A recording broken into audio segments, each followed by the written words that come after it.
maybe let's be a little more specific.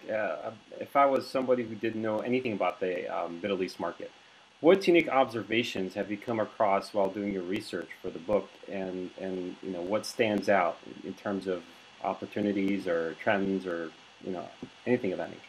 You know, there's a macro observation for which the Middle East falls into, and this is happening all over the world. And the way that I sometimes convey it to friends of mine here is that if I asked you, where does almost half of all mobile payments come from in the world? You know, invariably in the West, the gringos all think it's got to be the United States or whatever, and they almost fall out of their chairs to hear that it's Kenya, right? The M-Pesa capability where you can text cash transactions represents almost 20% of their GDP right now. Nobody thinks in those terms in different corners of the world in that way.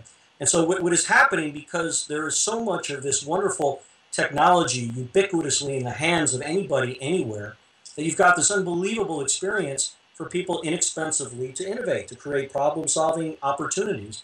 And it's just an incredibly exciting thing. And so one of the things that I'm really looking at in this book is not only what is it doing to new generations of entrepreneurs now who've got this facility, they've got the ability to see how other people live, they've got the ability to learn from everybody else's experiences and teach themselves as they grow it, but what innovation may actually come from that. And so, you know, M-Pesa is an innovation, right?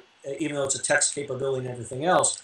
And what I see right now in things like soup.com and the e-commerce space over there, you know, these are, they at one level, they sound like they're things that worked in English that are working there, but they're hyperly sensitive to the region. They're incredibly tailored to the opportunities of the region.